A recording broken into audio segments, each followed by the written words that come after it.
Now we're out here at Lowe's, and of course I got my scraper in hand to make sure that our car windows are clear. As the snow continues to fall, how much of it is going to stick to the ground really depends on where you are in Sussex County. Obviously, there's a lot of snow, but it's not just the snow, it's also the temperature. Right now it feels like -9 degrees. I'm here at the Georgetown Middle School, like you said, and yeah, it's pretty empty, and it's going to stay that way for the rest of the day. All schools in the state of Delaware are closed, and that means that for all you kids at home, that is a snow day for you. And I am sure that you're going to stay home and study all day today, but in case you are going to leave the house, let me tell you where you're going to face. First of all, we got about 5-6 inches of snow in Sussex County. Look at how deep this is. Real quick, tell me how long you've been out here. Since about 3 o'clock in the morning. 3 a.m. and they're still working, and they're going to be here all day. Yeah, that's right, guys. And as always, the prosecution went first, and they painted a very graphic picture. The clock is ticking here in Seaford. You know, through the Race to the Top program, school districts like Seaford were able to enjoy federal funding. But come July 1st, that money will run out, and now Seaford is just looking for a way to make that money up. WBOC got our hands on that letter. This was sent out to 1,900 people across the area, and it said that their identities could have been compromised. Back here at the theater, it must be Friday night. We've got lots of people coming in and out to see movies, and Moots tells me at this point he has not seen the movie, but he says he will see it soon. And while many people might be here to see Damon and Clooney, there are many other people who say they're here to see the characters they represent, such as Moots. And to see what it's going to look like when it's all said and done, you need to look no further than at Bethany Beach. They have a brand new sidewalk, new bike lanes, and a turning lane in the middle. Right now I'm at the end of the runway, which is about 5,500 feet, but with about $20 million from the state, they plan to move it all the way back here to 6,000 feet. So for any tourists coming into Delaware, they'll have to pay about $2 on that toll, and another $2 going out, but some residents say that that's worth it if it could take the financial burden off of those that live in the first state. This chicken is just one out of 93,000 chickens here on this property, and with 4 chicken houses, that would make the tax increase very high. He works for the United States Postal Service, and he was delivering mail through the blistering cold weather. And here's what he had to say about it.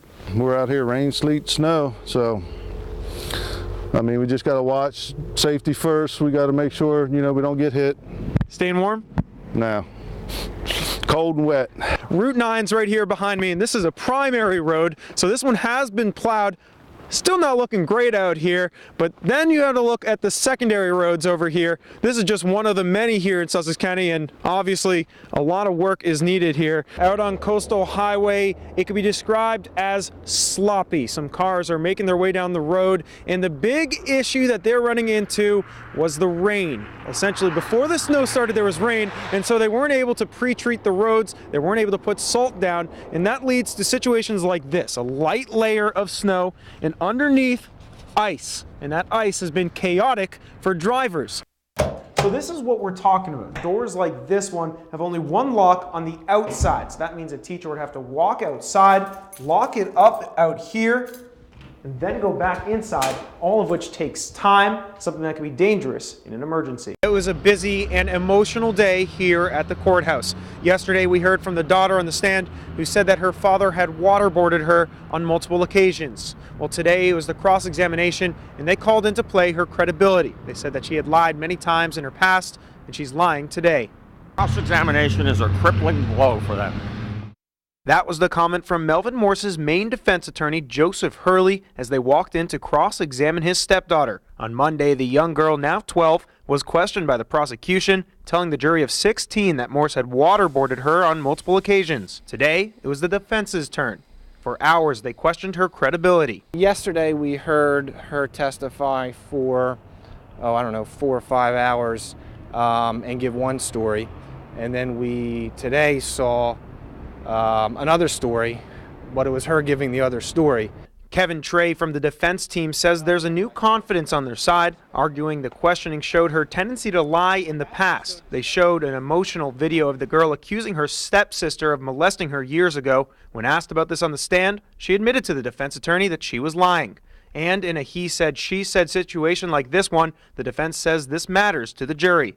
We also went and reached out to the prosecution today, but they said that until the case is over, they have no comment.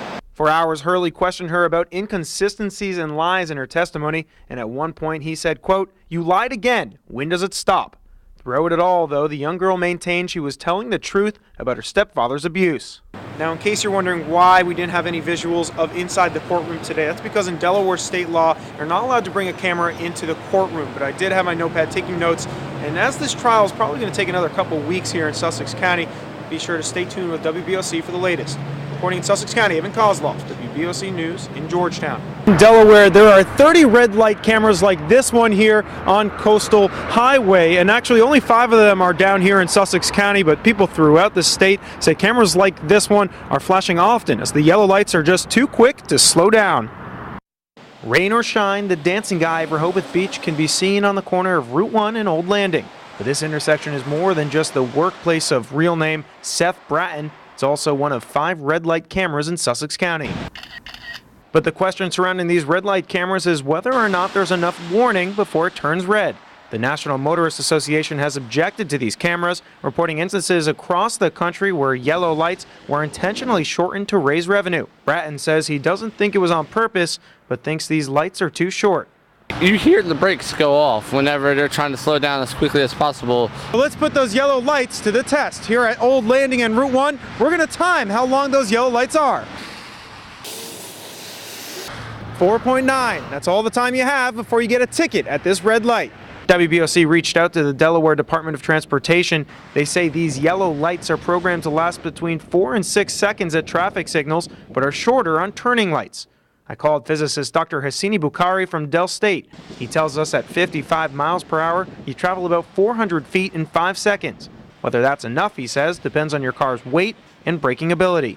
Yeah, they've got me. They've got me a couple times. About a half hour away in Millsboro on Route 113, Angie Seymour of Uncle Willie's says that she's got caught by the red light camera. One violation cost her about $115. In Delaware alone, there were about 38,000 of these violations at the 30 locations across the state, bringing in more than $4.25 million in 2012, showing that cameras are watching in Delaware.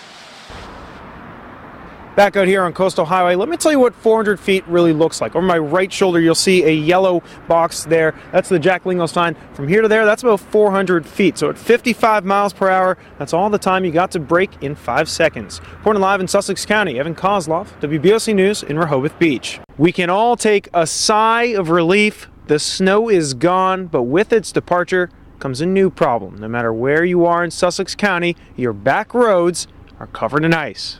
Milton, Georgetown, Millsboro, Ocean View, and Rehoboth. They all have one thing in common. Ice.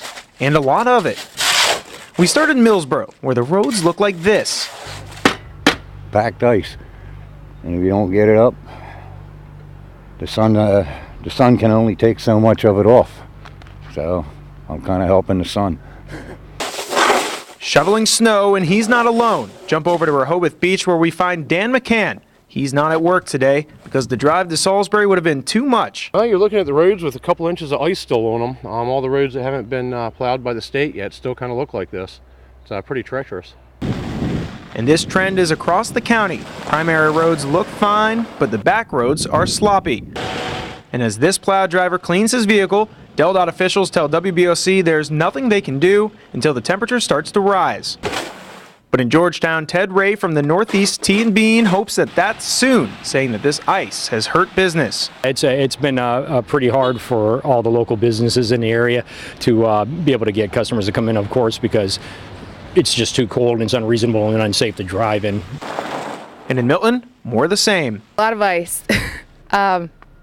We just don't get plowed much through here. We'll be fine though. Fine, but the roads remain slick in Sussex County. And the big question is, how much longer will we have to deal with these icy road conditions on the back roads? And I talked to a DelDOT official who tells me that that is all up to Mother Nature and when it could heat up to melt that ice. Reporting in Sussex County, Evan Koslof, WBOC News, Ocean View.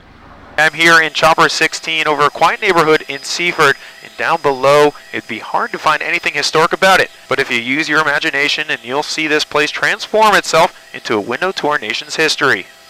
Take a trip back in time with me. It's 1941, bombs are flying in Europe as World War II is underway. Meanwhile, hundreds of miles away, Delmarva is home to prisoner of war camps. It wasn't like they were real prisoners. They were they had been away long enough, and I guess they'd satisfied themselves they were going to be here a while because the war was going on. Shelly Spicer takes WBOC through memory lane. He was in high school when he came face to face with these prisoners, not in war or conflict, but in a game of baseball. We went up and they had a rough diamond out there that they had made that they didn't know anything about softball or baseball. That wasn't a big game of theirs.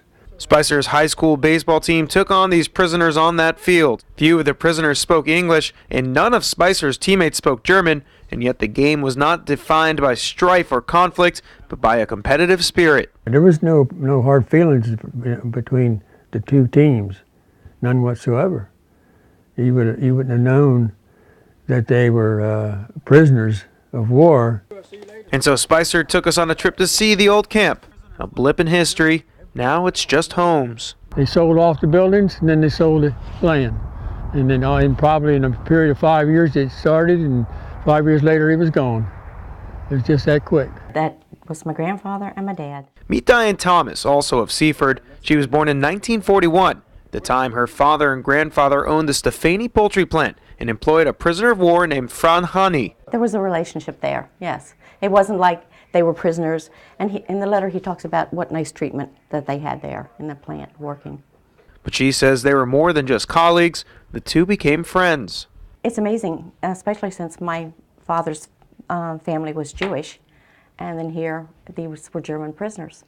And they had such a good working relationship and friendly relationship. And when the war ended, Hani returned home to Vienna, but in a letter he says his heart stayed in Seaford.